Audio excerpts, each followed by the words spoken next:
अस्सलामुअलैकुम, welcome to our channel video voice of drama. Ishq Beparwah किस्त number 30 आखिरी किस्त। आप देखेंगे फूफी अम्मी फरा को दूसरी शादी के लिए कन्विंस करती है, लेकिन वो राजी नहीं होती। इसी बहस के दौरान उमर भी आ जाता है। फूफी अम्मी उमर को इस रिश्ते के बारे में बताती हैं कि पड़ोस से रिश्ता आया है, तुम फरा को मनाओ। तो उमर कहता है लड़का तो बहुत अच्छा है, लेकिन कोई जोर जबरदस्ती नहीं। फरा तुम सोच समझ कर फैसला करो, प्रपोजल तो अच्छा है। लेकिन फूफी अम्मी की मर्जी होती है कि फरा उमर से शादी करे। तो फरा कहती है मैंने उमर को हमेशा अपना भाई समझा है। तो फूफी कहती है कोई और उमर की बीवी बनकर आई तो इस बच्ची को कौन संभालेगा, वो रुल जाएगी। तो फरा कहती है आप चाहती हैं आपकी गलतियों का अजाला मैं करूं।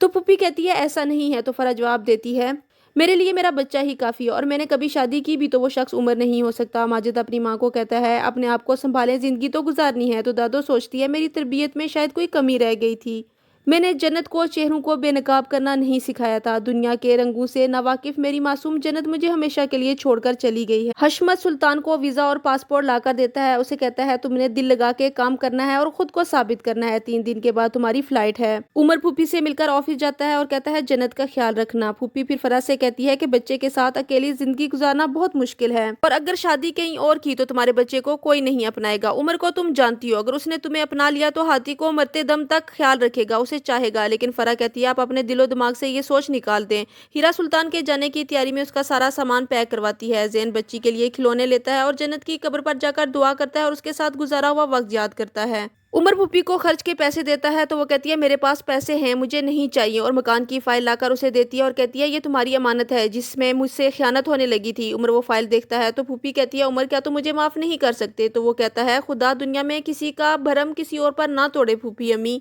वो रोता है और कहता है मैंने अपनी माँ का दर्जा दिया था आपको, इसलिए अम्मी कहता था इंसान दुनिया में ये दर्जा अपनी माँ के अलावा किसी को नहीं देता। आप मुझसे मेरी जान भी मांग लेती तो मैं कभी इनकार ना करता, लेकिन मुझे दुख इस बात का है कि जिन रिश्तों से मुझे मोहब्बत थी उनसे जुदाई का एक सबब आप भी हैं।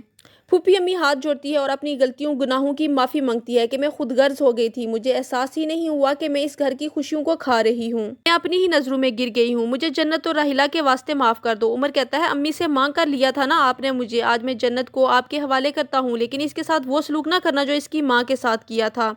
मैं जन्नत और अपनी माँ के सदके आपको माफ़ करता हूँ। फूफी अम्मी पछतावे में गिड़गिड़ा कर रो रही होती है।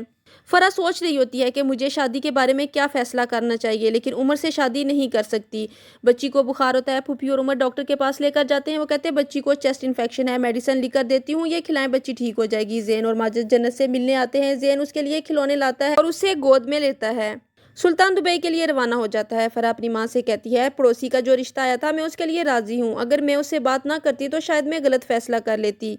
उमर से शादी ना करने की वजह यह है कि उसके दिल में मैं अपनी जगह कभी नहीं बना सकती थी, क्योंकि उसके लिए सबसे अहम उसकी बेटी जन्नत है। फूफी फरा के फैसले से बहुत खुश होती है और कहती है दुआ करो उमर के लिए भी कोई जल्द अज जल्द अच्छी लड़की मिल जाए। किरण जन्नत को दादी से मिलवाने लाती है। दादी खिल जाती है खुशी से, उसके साथ खेलती है। माजिद किरण का शुक्रिया अदा करता है कि वो जन्नत को लेकर घर आई। उमर जन्नत के बारे में सोचता रहता है और परेशान होता है। उसकी कब्र पर जाकर सर रख कर रोता है और उसके साथ गुजारा हुआ वक्त याद करता है। जी हाँ नाजरीन, आज इख्तिताम होता है इश्क बेपरवाह ड्रामे का। आपसे मिलते हैं किसी और ड्रामे के साथ। हमारे साथ रहने का बहुत शुक्रिया। Keep watching and don't forget to subscribe our channel. Take care, अल्लाह हाफिज़।